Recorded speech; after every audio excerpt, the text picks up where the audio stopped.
My mind is suspended partway between sleep and wakefulness, a contented smile lingering on my lips, eyelashes fluttering lightly as my conscious self begins to dawn.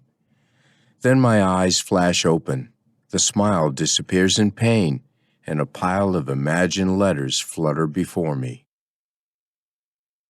3 years ago, I was immersed in the war that had drained most of my energy and, it seemed, all of my emotion. I was stationed in Afghanistan in the Kabul office of the State Department and spent long hours translating clip recordings of conversation from Pashto and Farsi, languages I had studied while at the university, but only mastered once my life and life's work depended on it.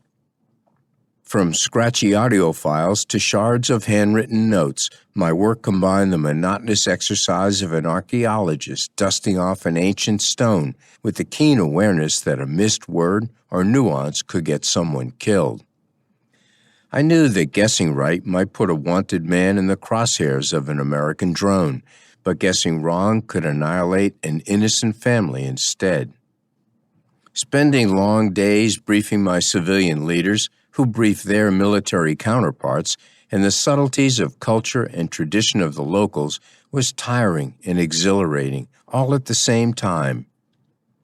I knew I was expected to have the talents of both a linguist and a cultural attaché, to be mindful of Afghanistan's civilian and government traditions, and careful not to step on the toes of the indigenous military powers.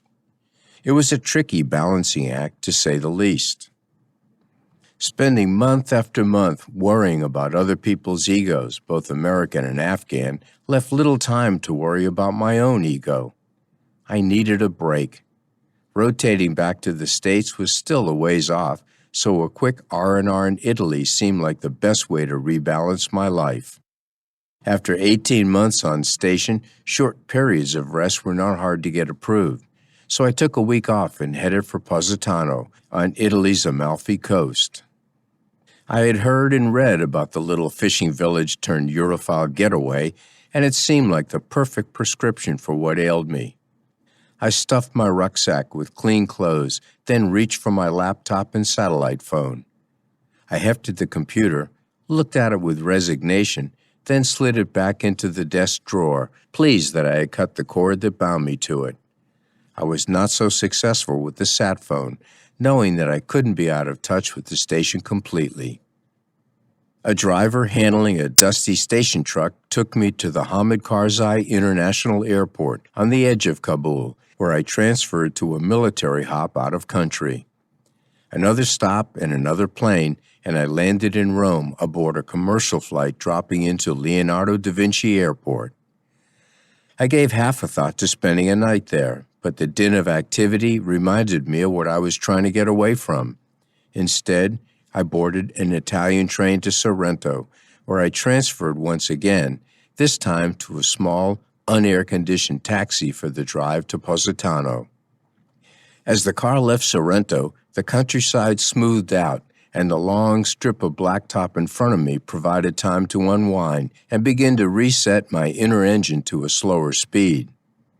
Not long afterward, the cabbie embarked on a narrow, winding strip of road that hugged the ridge of mountain that rose to unseen heights on my left, just as the mountain fell into the sea immediately to my right.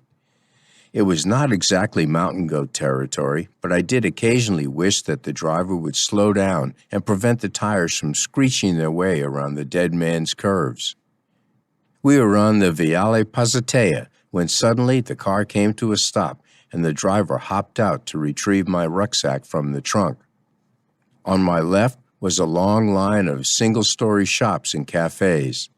On my right, a sheer drop into the Mediterranean Sea. I couldn't see the hotel that was my destination, so I asked the driver, "Dove la Casa Albertina?" The driver pointed to a narrow opening between two of the shops, and I saw a set of stone steps inclining upward and off into the slope of the hillside. I retrieved my bag and ducked between the shops and started the climb to the hotel.